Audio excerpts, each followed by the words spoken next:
Hi everyone, welcome back to my channel. I'm John, and I read a book for Historathon last year that I never got to talk about.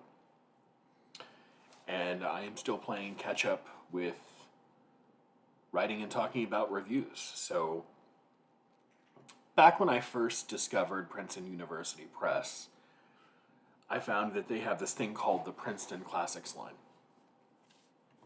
And you can see right there what I'm talking about. Maybe. This is a series of books that they reprint that they think have some sort of lasting, enduring literary or cultural value. And there's probably 30, 40, 50, something like that of them. And they chose to reprint this with two forwards by Charles Tilly and William Chester Jordan, both of whom are well-known medievalists and historians, sociologist types, especially Charles Tilly. But this book is On the Origins of the Modern State by Joseph Strayer. And I've been looking for this book for probably close to 20 years and had never been able to find a used copy, so I just broke down and bought it new.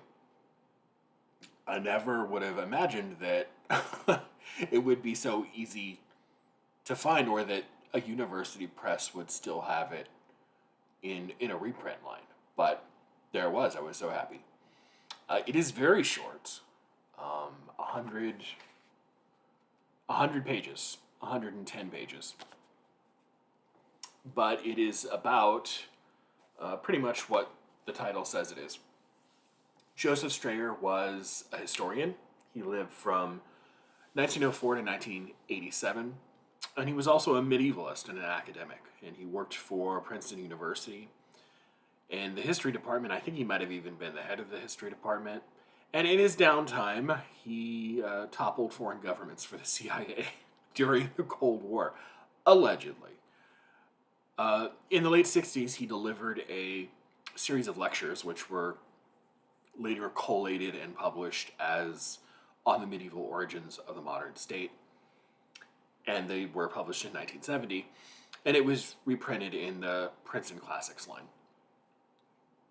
Like I said, if there's a major problem with Strayer's book, it's the length, I think. It's short.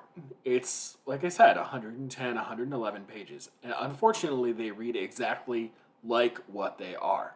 They were delivered as brief lectures, which he probably more fully fleshed out as he was speaking live in the lecture hall. But those more fully fleshed out versions, I'm not sure if the details for those lectures that he would have spoken actually made it into the book.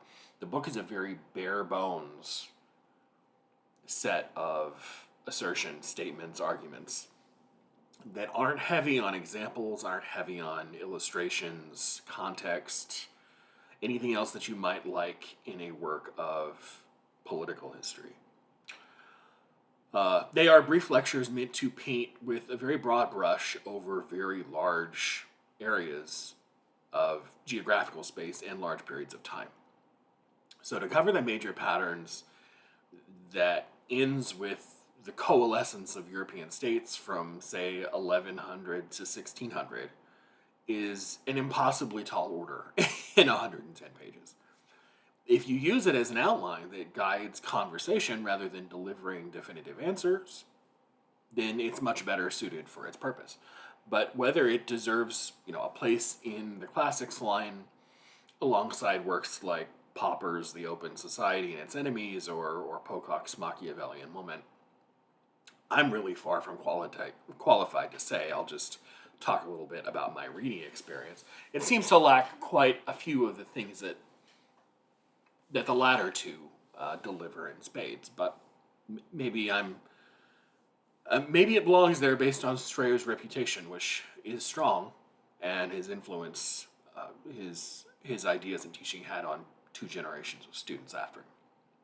But the first part of the book, now that I'm done complaining, takes up the high European Middle Ages, around 1000 to 1300 or so, the influence of the Catholic Church and the Gregorian reforms, and increasing political stability over time. Of course, after the Roman Empire falls in the West, you have a vast collapse within a matter of a short period of time, maybe a generation of two. You go from, well, that was really the official end, but things hadn't been going well for a while.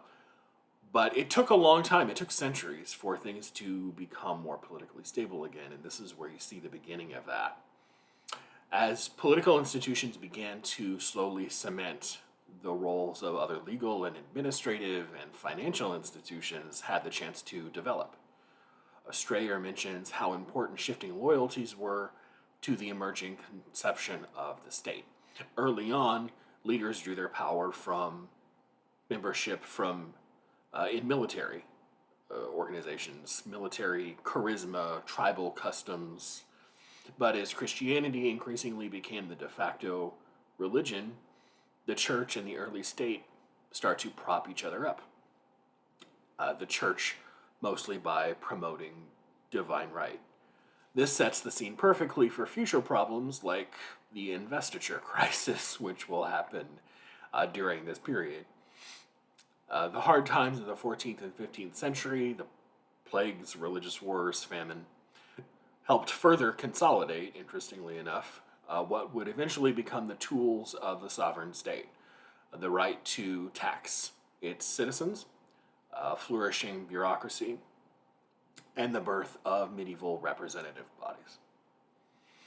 Aside from the overly short length, the book has some other flaws. While Strayer clearly wants to look at Europe broadly speaking, he focuses almost exclusively on France and England, which would bias any useful conclusions that he reaches, because while France and England are large pieces of territory, it's not going to give you any ability to draw broader conclusions about what the rest of Europe was looking like at the time. It's worth keeping in mind that state formation during this period wasn't historically or geographically uniform or linear in any way, but occurred, as most things do, in fits and starts all over the continent. So, overall, while it's an interesting book full of merits and also full of weaknesses, both of which need their due consideration. But I have to say, I wish he would have taken the time to write something that was 5 times as long, because it probably would have been amazing. It probably would have been, and this is, like I said, a standard text in its field, which is part of why it's a Princeton Classic reprint in the first place, but it could have been spectacular instead of just interesting. My thoughts on the medieval origins of the modern state by Joseph Strayer. And I will see you next time with another book review or book haul or something. Or books. Bye.